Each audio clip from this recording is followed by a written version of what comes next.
रुकिए रुकिए, अगर आपने इंग्लिश नहीं ली सीटेट के पेपर में तब भी ये वीडियो आपके लिए बहुत इंपॉर्टेंट है। ऐसा मैं इसलिए बोल रहा हूँ क्योंकि जब हम लोग हिंदी के या पेडागोजी सॉल्व करते हैं तो हम लोगों के कई सारे हिंदी के वर्ड समझ में नहीं आते, तो हम लोग इंग्लिश भी दी होती है तो इंग्लिश का यूज़ करते हैं जिससे हम लोगों के पास टाइम कम होता है और जल्दी में समझ में आ जाए। तो अगर आप ये वीडियो देखेंगे तो आपको समझ में आएगा कि इंग्लिश का यूज़ हम एग्जाम में कैसे करें जिससे हम लोग अपने क्वेश्चन जल्दी सॉल्व कर लें। तो चलिए स्टार्ट करते हैं। पहला क्वेश्चन हमारा है, वर्बल कम्युनिकेशन मीन्स, जो हम लोग बोल के कम्युनिकेशन करते हैं, बोल के बात करते हैं, उसी को वर्बल कम्युनिकेशन कहते हैं। और उसका मतलब क्या है? तो जाहिर सी बात, जो बोल के इन्फॉर्मेशन हम लोग ट्रांसफर करते हैं या देते हैं उसी को वर्बल कम्युनिकेशन करते हैं। तो पहला दिया है sending a message in a word including a writing. Including a writing यहाँ पे दिया है तो वर्बल कम्युनिकेशन का तो कोई सवाल ही नहीं होता अगर इंक्लूडिंग अ राइटिंग दिया है। आगे सेकेंड, आगे इंफॉर्मेशन कम्युनिकेशन, यहाँ पे इंफॉर्मेशन दे रहे हैं हम कम्युनिकेशन करके। आगे थर्ड दिया है exact limited message the speaker wants to convey. Limited message जो स्पीकर बोलना चाहता है, देना चाहता है, या फिर एक्चुअल वर्ड सेट। तो एक्चुअल वर्ड सेट को हटा देंगे, ठीक है। उसके बाद इंफॉर्मेशन कम्युनिकेशन को हटा देंगे क्योंकि उसकी बात ही नहीं हो रही है, हम लोगों को वर्बल कम्युनिकेशन के बारे में बताना है। उसके बाद बचे ए और सी। तो ए में दिया है sending a message in words including writing. एक ऐसा मैसेज देना जिसमें राइटिंग मतलब लिखा हुआ भी है, और लिखा हुआ का वर्बल से कोई मतलब नहीं, तो ये हम लोग हटा देंगे। आगे तीसरा वाला बचता है exact limited message the speaker want to convey. तो सिर्फ उतना बोलना जितना स्पीकर चाहता है, बोलने वाला चाहता है जितना वो बोलना चाहता है, तो यही सी वाला सही हो जाएगा हमारा। यहाँ पे जो ए आंसर दिया है वो रॉन्ग है, हम लोगों का आंसर सी सही हो जाएगा। आगे देखते हैं, the following statement that are true about the languages. कौन सा स्टेटमेंट इन नीचे दिए गए स्टेटमेंट में से सही है? अगर हम लोग लैंग्वेज की बात करें, लैंग्वेज के लिए, भाषा के लिए कौन सा स्टेटमेंट सही है? तो दोस्तों एक बात और कहना चाहता हूँ, अगर आपने अभी तक हमारा चैनल सब्सक्राइब नहीं करा तो इतनी मेहनत का रिजल्ट जरूर दें, सब्सक्राइब करें जिससे हमारे आने वाले वीडियो आपको मिल सकें, और लाइक के बटन दबाने में टाइम नहीं लगेगा तो दबा ही दें। ओके, पहला है भाषा के लिए कौन सा important, all languages use essentially the same number of the sound. सारी लैंग्वेजों में same number of the sound use होते हैं, एक तरीके की आवाजें यूज होती हैं, साउंड मतलब टोन। सेकंड नंबर है all native speaker of a language learn the basic rules of the grammar in school. सारी लैंग्वेज में ग्रामर के रूल तो होते ही हैं, तो ये तो सही लग रहा है कि सारी लैंग्वेज में ग्रामर के रूल होते हैं। आगे सी नंबर दिया है while the different language in use different phonemes they are all essential share the same syntax. तो फोनीम माने जो हम लोग बोलते हैं, जो आवाज़ बोलते हैं वो अलग होती है लेकिन उसका सिंटैक्स जो लिखने का तरीका होता है वो सेम होता है। और या फिर नन ऑफ द अबव, कि इसमें से कोई भी सही नहीं है। तो कौन सा ट्रू स्टेटमेंट है ये आपको बताना है। तो इसमें जो ट्रू स्टेटमेंट है, तो पहली बात तो all language use essential number of sound. तो ऐसा ज़रूरी नहीं कि हर लैंग्वेज में बराबरी साउंड हो, जैसे इंग्लिश के अल्फ़ाबेट में कितने लेटर हैं, हिंदी के अल्फ़ाबेट में उतने ही होने चाहिए, तो ऐसा नहीं है।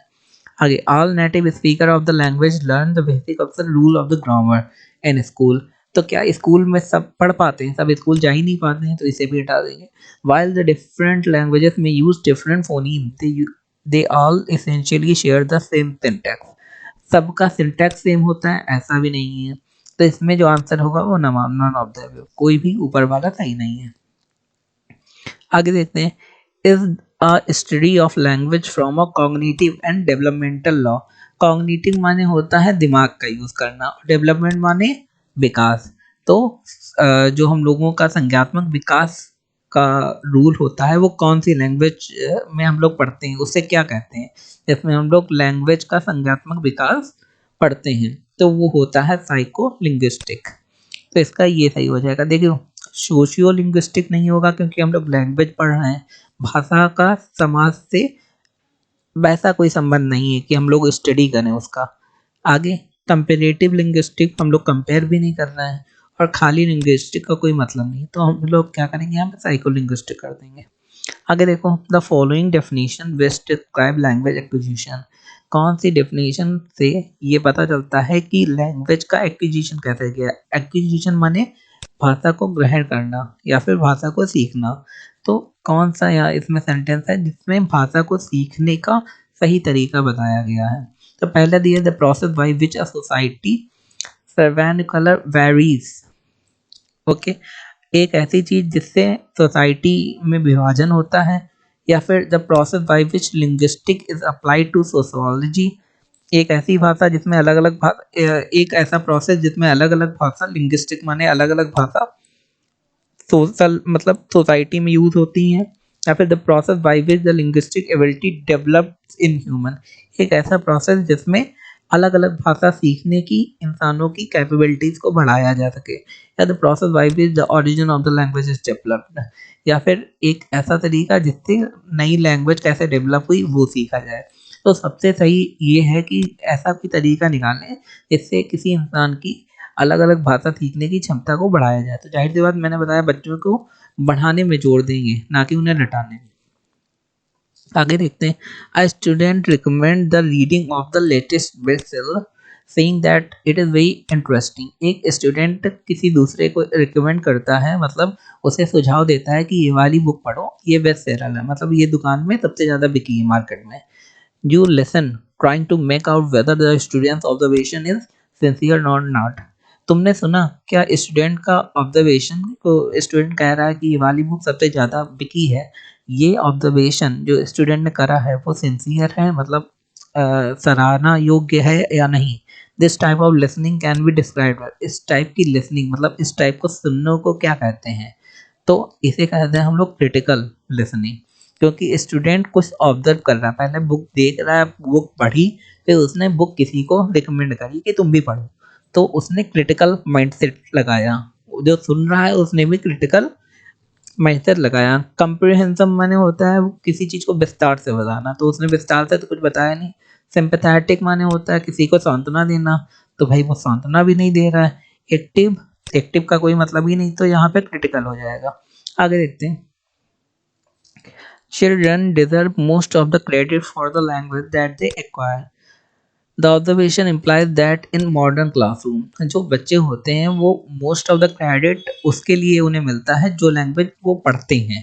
तो ये ऑब्जर्वेशन मॉडर्न क्लासरूम में, जो आजकल के क्लासरूम में है, वो कैसे हम लोग इसे यूज़ करेंगे। Student pursue their own line of inquiry, या फिर student need not attend L2 classes, मतलब दूसरी लैंग्वेज की क्लासेस। अगर एक लैंग्वेज उन्होंने चूज कर ली, स्टूडेंट में choose L2 on their own, the teacher establishes the task and support और फैसिलिटेट लर्निंग।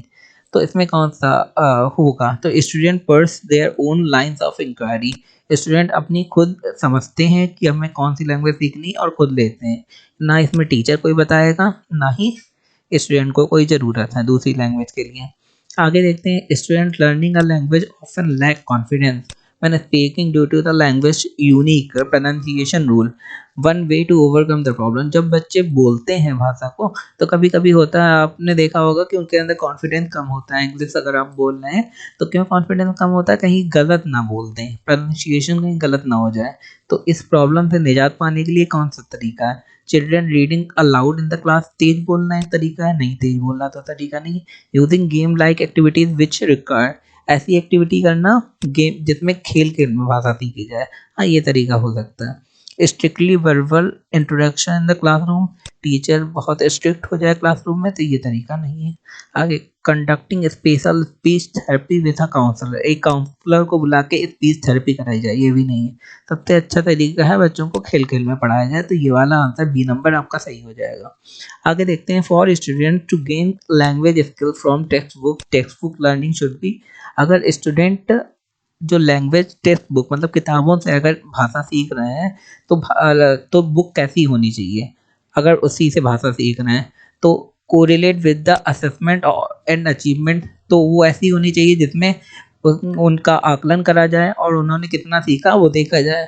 या फिर lead to using the textbook sparingly, या फिर expose them to more literally reading, या फिर become more cost effective compare to a technologically support courses. तो देखो काफ़ी सारे आंसर सही इसमें लग रहे होंगे, लेकिन सबसे सही आंसर हम लोग चूज करेंगे वो है फर्स्ट वाला, को related with assessment and the achievement. जो भी उन्होंने असेसमेंट किया है और जो भी बच्चों ने अचीव करा है उस लैंग्वेज को पढ़ने के बाद, वही वाला हमारा आंसर सही हो जाएगा। आगे देखते हैं, while translating a subject and using the translation in the mainstream curriculum, the benefit it, अगर हम लोग किसी चीज को ट्रांसलेट करते हैं किसी और भाषा में या करिकुलम में, तो उससे क्या फ़ायदा होता है? प्रमोटिंग नेशनल आइडेंटिटी, क्या हम लोग नेशनल आइडेंटिटी को प्रमोट करते हैं? अब सपोज करो आपने इंग्लिश को हिंदी में कन्वर्ट करा, तो अपनी भाषा तो नहीं कन्वर्ट हुई ना। Enriching linguistic capabilities and appreciation, तो अलग अलग भाषा को सीखने की कैपेबिलिटी बढ़ाते हैं और उन्हें महत्ता देते हैं। हाँ, ये आंसर सही हो सकता है। Enabling teacher who are not compete in the mainstream language to take class, ऐसे टीचर से कहेंगे क्लास लेने को जो उसके लिए नहीं है, तो ऐसा तो नहीं है। स्टैंडर्डाइजिंग कल्चर आइडेंटिटी, तो ये भी नहीं है। तो सही यही वाला होगा कि एनरिचिंग मतलब इस चीज़ को बढ़ावा देना कि बच्चे नई नई चीज़ें सीखें, नई लैंग्वेज सीखें अपनी कैपेबिलिटी से।